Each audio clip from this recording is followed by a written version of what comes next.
സത്രത്തിൽ നിന്നും 4 കിലോമീറ്റർ കാൽനടയായി എത്തിയാൽ ഈ പുല്ലുമേട്ടിലെത്താം. ഇവിടെ നിന്ന് 6 കിലോമീറ്റർ ഉണ്ട് സന്നിധാനത്തേക്ക്. പുൽമേടുകളും മൊട്ടക്കുന്നുകളും വലിയ കാടുമൊക്കെ താണ്ടിയുള്ള യാത്ര.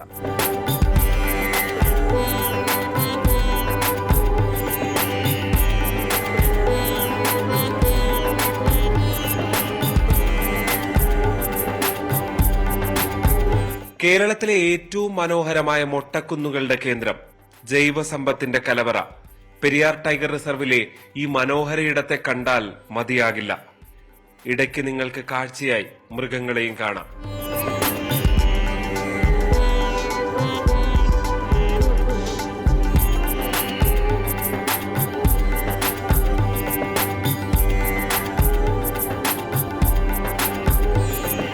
ഈ പുല്ലുമേട് നിന്ന് കണ്ണെത്തുന്ന ദൂരത്താണ് സന്നിധാനം കാണുന്നത്.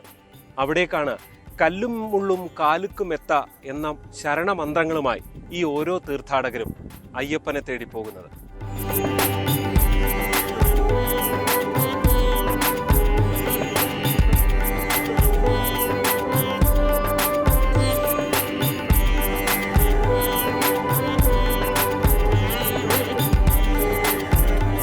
പുല്ലുമേട് കഴിഞ്ഞാൽ പിന്നെ സന്നിധാനത്തേക്കുള്ള ഇറക്കമാണ്.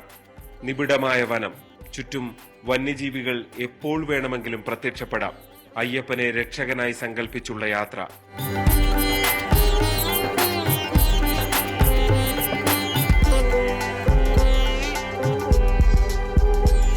പുലി വരുവാനൊക്കെ വിചാരിച്ചു, പക്ഷെ കണ്ടില്ല. ഒരു അച്ഛൻ പറഞ്ഞു മാനൊക്കെ ഉണ്ടെന്ന്, പക്ഷെ അതിനൊന്നും കണ്ടില്ല. ആ കാട്ടുപോത്തിനെ മാത്രമേ കണ്ടുള്ളൂ. അവിടെയൊക്കെ കാൽപ്പാടൊക്കെ കണ്ട്. കാട്ടുപോത്തിൻ്റെയും കുറേ കാൽപ്പാടുണ്ട്. കാട്ടുപോത്തിനെ കുറേ ദൂരെയുള്ള മലയിലൊക്കെ നിന്നുണ്ട്. പിന്നെ പുലിയൊന്നും ഇല്ലായിരുന്നു, കണ്ടില്ല. പേടി തോന്നിയോ ഇങ്ങോട്ടോ?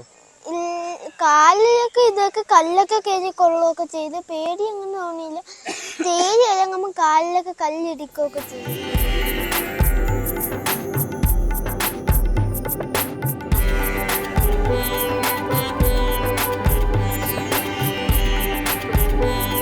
പുല്ലുമേട് കഴിഞ്ഞാൽ ഭക്തർക്ക് അല്പം വെള്ളം കിട്ടണമെങ്കിൽ ഈ കഴുതക്കുഴി താവളത്തിലെത്തണം.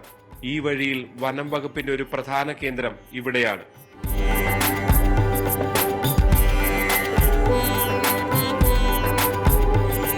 പോകുന്ന യാത്രയിൽ ഇടയ്ക്കിടെ ആനപ്പിണ്ടങ്ങൾ കാണാം. വഴിയെല്ലാം കുത്തിമറിച്ചിട്ടിരിക്കുന്നു ആനയും കാട്ടിയും കരടിയും. സംരക്ഷണത്തിനായി സദാ ജാഗരൂകരായിരിക്കുന്ന ഫോറസ്റ്റ് ഉദ്യോഗസ്ഥരുമുണ്ട്.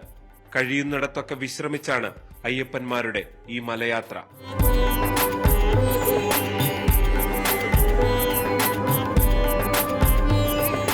കാട്ടാറുകളും കാട്ടരുവികളും. ഈ പൂങ്കാവനത്തിലൂടെ അയ്യപ്പനിലേക്കുള്ള യാത്ര മനോഹരമാണ്. പ്രകൃതിയുടെ സാന്ത്വനമേറ്റാണ് ഈ യാത്ര.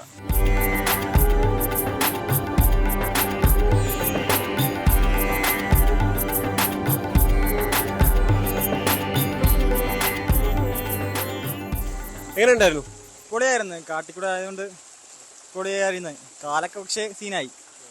സോക്സ് ഒക്കെ ഉള്ളതുകൊണ്ടാണ് സീനില്ലായിരുന്നു വലിയ. പിന്നെ ആദ്യമായിട്ടാണ് വരുന്നത്, അപ്പോൾ അതുകൊണ്ട് ഇത്രയും പ്രതീക്ഷിച്ചില്ല ഇത്രയും ലോങ് കാണുമെന്നൊന്നും. അപ്പോൾ അതുകൊണ്ട് കൂടെ പൊളിയായിരുന്നു. എന്നാലും ആസ്വദിച്ച് കിടിലായിട്ട്. നമ്മൾ ഇത്രയും പേരുള്ളായിരുന്നത് കൊണ്ട് എല്ലാവരും കാട്ടിക്കൂടെ നടന്നു വന്നപ്പോൾ നമ്മളിങ്ങനെ അവരുടെ കാര്യം പറഞ്ഞ് പിന്നെ കാലൊക്കെ പോയി. കഴുതക്കുഴിയിൽ നിന്നും 3 കിലോമീറ്റർ ഉണ്ട് സന്നിധാനത്തേക്ക്. നല്ല വൃക്ഷങ്ങൾക്കടിയിലൂടെയുള്ള യാത്രയായതുകൊണ്ട് തന്നെ ഒരു സമയത്തും വെയിലേൽക്കേണ്ട.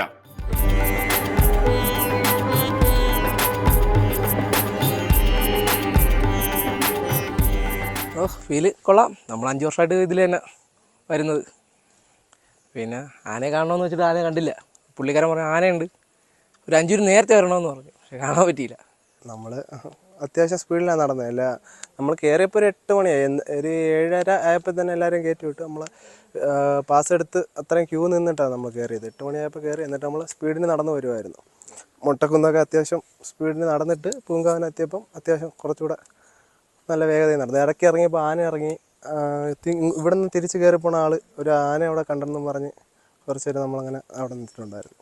നേരത്തെ വന്നുകൊണ്ടിരുന്നപ്പോഴെന്ന് പറഞ്ഞു കഴിഞ്ഞാൽ 6 മണിക്കൂർ ഞങ്ങൾ അവിടെ നിന്ന് തിരിച്ചിട്ടുണ്ട് സത്രത്തിൽ നിന്ന്.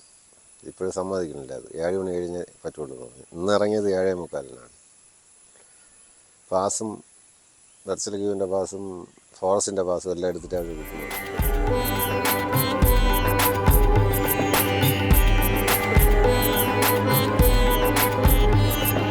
സത്രത്തിൽ നിന്ന് ആരംഭിക്കുന്ന കാനനപാത പുല്ലുമേട് വഴി ഈ പാണ്ടിത്താവളത്തിലാണ് അവസാനിക്കുന്നത്.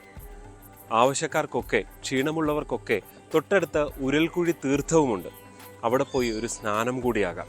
പിന്നീടുള്ളത് ശബരീശ ദർശനം.